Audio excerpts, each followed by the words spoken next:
Welcome to a review of the Alchemy.com hard cider making system. Now this system claims to be able to create hard ciders, sake, meads and beer-like ciders too, all within a time frame of about 1 to 2 weeks. That will of course vary depending on the recipe and temperature that you use. So what's included with the Alchemy? Well, as you can see, you've got the main base unit of the machine itself. We have the funnel here to add the ingredients and a quick start guide. It's powered by USB, which can also be plugged into a USB adapter into the mains. Let's open it up and see what you get inside. So inside the Alchemy, as you can see, there is the jug for pouring the ingredients in, and this has a lid which flips open, and when it's all fermented you can then pour that out straight into the glass. And it has a rubber attachment there which takes some of the gases through into the sensors and enables you to measure various parameters including temperature and air pressure and even the sweetness of the cider as you go through the process. The Alchemy has a built-in set of weighing scales in the base, so you can weigh out those ingredients precisely at the start of the process. It also has built-in UV lights for sanitizing the jug at the start, and connectivity via Bluetooth and also Wi-Fi, enabling you to keep track of the timings of the brew and when it's estimated to be ready.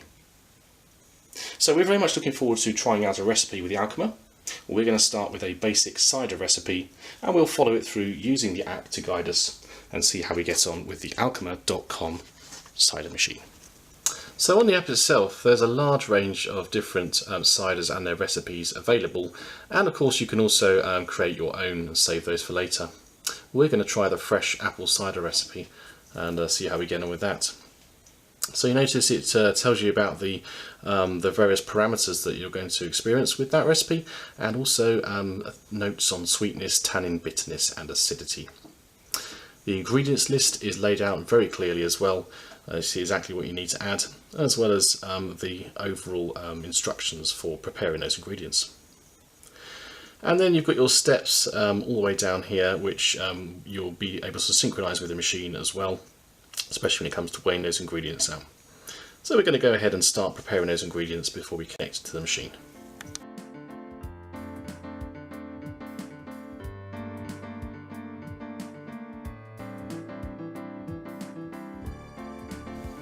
So once you've prepared all your ingredients, you should find it's a simple case of pressing the green connect button there, and it'll start scanning for the device.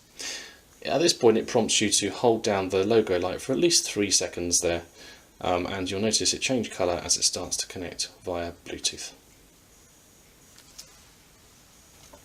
And once the Bluetooth and the wireless have connected successfully, you'll notice you get this blue band and the Wi-Fi symbol is also illuminated. So on the app we have connected successfully, we've chosen our recipe and prepared all of the ingredients, and now it's taking us through the sanitation process, which lasts around about 300 seconds, during which you have to keep the device closed for obvious reasons. So we're going to rejoin it at the stage when we're ready to add the ingredients. And the next step after sanitization is to add the funnel here, which goes onto the outside. And that's going to help when you add the fruit as well, just to make sure that hopefully there's no spillages.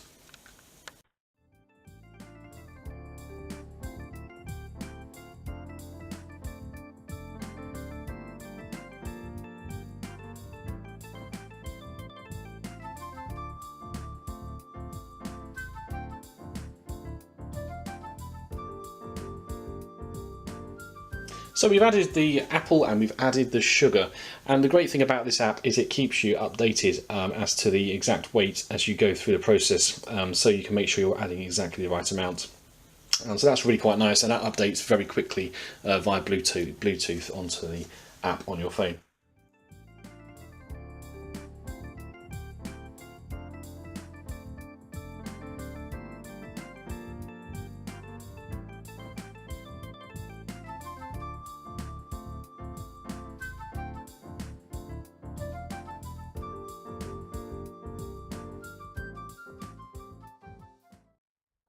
So all the ingredients have been added. That's our chopped apple, our sugar, our water and our Premier Cuvier yeast on top as well, giving them a little bit of stir just to mix them up as well.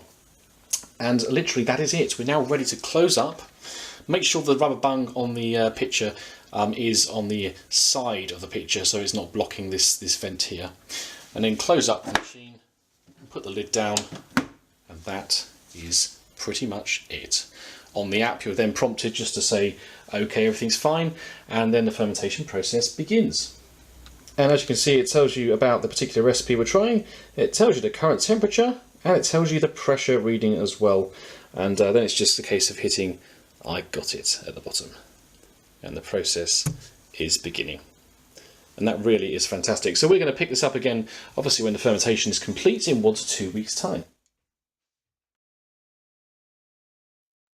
So great news, we've just received the notification that the fermentation has finished. It says the cider has reached the target ABV %, take out the pitcher now and follow instructions to remove the yeast.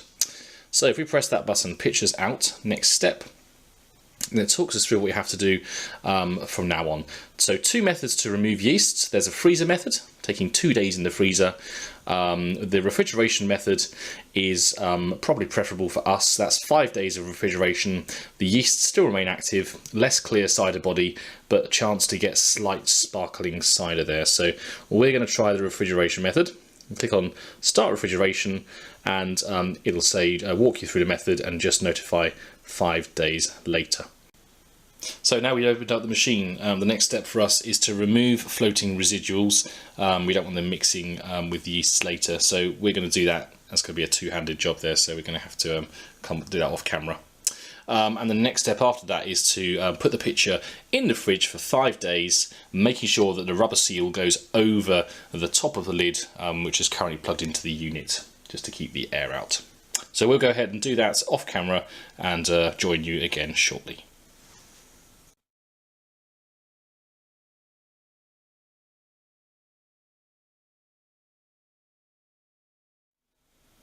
So there we are, residuals have been removed and we are left with not a huge amount, in fairness, of cider here, but I think that's perhaps we didn't allow the residuals to drain fully there to collect as much cider as possible. But the proof is going to be in the tasting. So we're going to pop this in the refrigerator for 5 days and then report back with a taste test to summarise our findings.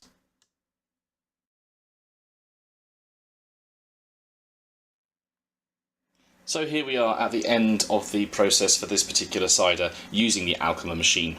So there's nothing left for us to do except to taste it, of course, and that's what we're going to have a go at. So we poured some of the cider out. It's a nice pale straw colour there, and it's quite clear. We left it in the fridge for 4 days. They recommend 5, so it could be even clearer after then, but we're very impatient and we want to get this review done for you as soon as possible. So here we go, we're going to go in for an aroma test now. Wow, really sharp, crisp, citrusy apple aromas, obviously, being an apple cider, but it really is lovely. That does come through really quite strongly. Yeah, let's go for a taste.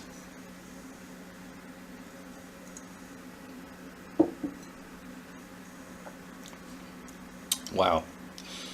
Okay, so first of all, you've definitely got a slight carbonation there, a slight fizz to it, which is really nice.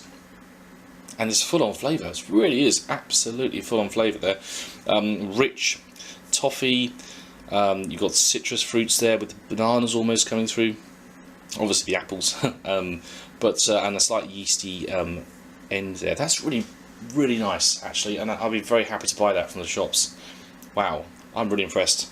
This has been such an easy process. As you saw, we just threw the ingredients together, we left it to it, we monitored it remotely, and we've tasted it. It's done after a couple of weeks. Fantastic. We know that cleaning up is going to be really easy too, as there are not many parts to clean up in this Alchemy machine. So it's been fantastic. It's been a great journey. We will probably be doing another one, guys, and we'll let you know how that goes too. Fantastic machine. Really highly recommend it from Pub Sheds. And this is the Alchemy Cider Maker. Thank you for joining us.